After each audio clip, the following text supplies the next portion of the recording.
Good evening, rail fans, and welcome back to another update video. I just thought I'd give you guys a heads up on what's been going on, in the month of November, which has been a very interesting month to say the least.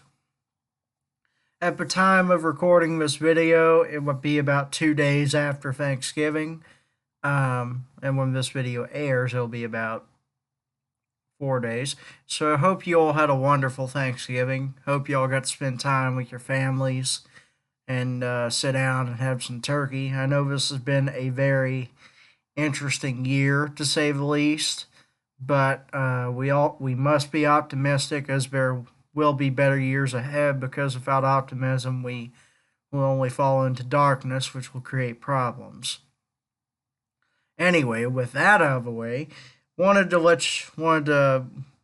take a look at this picture here, as we always do in our videos whenever I am doing one of my update videos or one of my Fallen Flags from America videos. So today we have a Conrail, what appears to be a C30-7A, leading two other GEs in an intermodal taken what appears to be in December or January.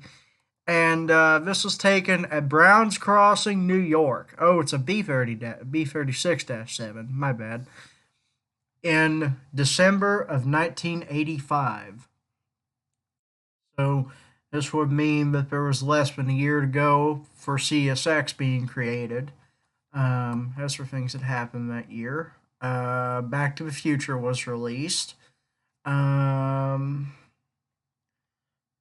It also has semaphores in this, which I think is amazing. They were still in service in the 80s on anywhere on Conrail system. Um, but not really, there's not really much that's went on in the month of January. I said January, I meant November. Um, the only thing I have done is I have made some new additions to the Rock Island Railroad roster, which include our newest and biggest addition, horsepower, well, two additions.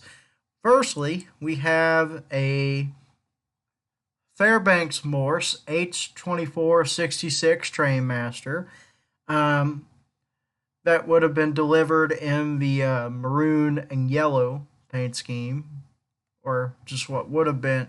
I have this backwards. It was actually would have been yellow and maroon for Rock Island, but I created this interesting paint scheme. So these would have been delivered sometime in the 60s, since that, well, 50s. That was when most of them were built. Uh, they would have been delivered in the maroon paint scheme.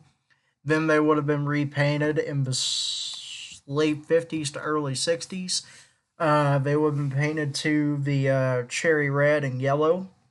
And 760 was the only one of Fairbanks Morse H2466 Trainmasters to be delivered to the Rock Island that was painted in a prototype paint scheme. This paint scheme was really unnamed, but it was basically a paint scheme that the Rock Island was trying out to see if they liked it, and it was basically a reverse version of a already existing paint scheme. So they took the yellow nose and maroon body and basically reversed it so that it had maroon nose and yellow body. And they put and it had a cherry red logo patched on it by this point. Rock Island didn't really like it too well, so they were eventually repainted to the cherry red and yellow paint scheme. And after that, they were converted to slug units sometime in the late 70s. I do believe that two of them were preserved, being 769 and 790. Both were preserved at the Rock Island Railroad Museum at Des Moines, Iowa, I'm pretty sure, is where they were preserved at. They do still run. They are not on site display, which is nice.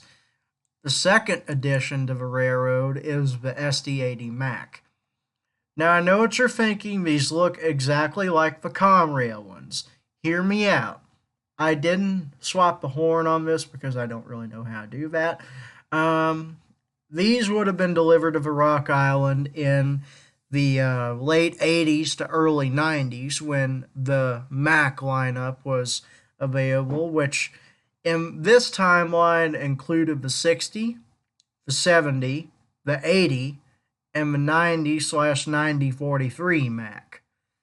Now, as you know, in the real timeline, the 60 Mac never well, it did exist, but it was never fully produced simply because it was a test bed version of the SD70 Mac. And I think it might still exist today, although it has been heavily modified. There's hardly any pictures of it from what I've seen on the internet. It's very hard to find a picture of. Um, as for the 70 Max, there were a bunch of those produced for mainly Conrail, but CSX did order a handful of them. Then, when Conrail was split, those went to CSX and Norfolk Southern jointly.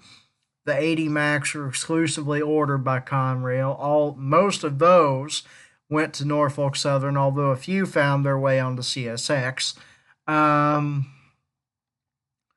And then there was the 90/9043 Mac, which was turned out to be a huge failure for EMD, and the Rock Island never did purchase them simply because they did not really have a need for a locomotive that powerful. Most of these, the SD80 Max, were on coal drags, and I think the Kansas basin, there was a big coal mine they had in Kansas, and from Kansas to I think Des Moines, they were basically on coal trains. A few of them found their way onto freight service, and they still exist today, being in the sky blue paint scheme, which was renamed from the bankrupt blue, even though they are in fact the same paint scheme. It's just a renamed version. So yeah, so there's that. I'm trying to think if I've got any. Here's another locomotive I'm working on. This is the GP60. They would have had 51 of these built for Rock Island. So that's what I have done on the Rock Island Railroad. As for meets with other rail fans, I only met one time with the Country Rail Fan this month. We took a very nice little excursion down to down to Shepherdsville, and we did Shepherdsville, Kentucky, and we did some rail fanning there, and we caught a CSX intermodal going over a bridge. I have that clip available, I think. Let me just head over to the channel here, and we will get that hooked up.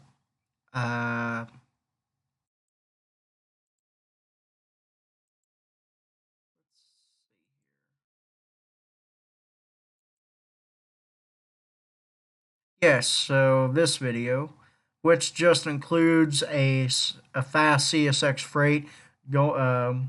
Well, it was really a container train, but he did have some freight in the mix.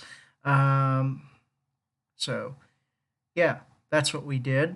We went and did some rail fanning down there. Then afterwards, we went down to the Kart Country Entertainment Place. Don't know if you've been there, but it is a fun place to go. I've got like a half-mile go-kart track that's like I don't know if it's an oval or what you would call it, but um, it's a road course and it's very fun to drive.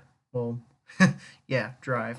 Um, so that's what we did. There's not really much to report for this month, but I am glad to say, on another note, another one of my rail fanning buddies, well, we don't really do any rail fanning together, but another one of my good friends here on YouTube that I just want to thank for helping me get so far as to where I am, Railfan AC.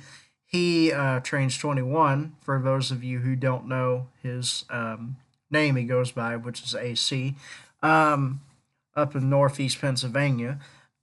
He had a virus that hit his computer here recently, so he just got that up and he just was collecting donations, and thankfully he said today it was a few hours ago from the time of this video when I was recording it.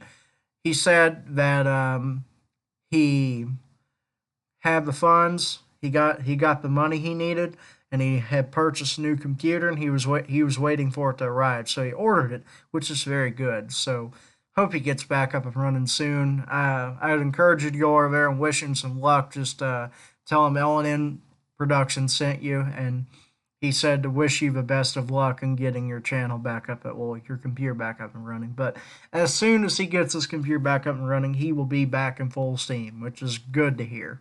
Um,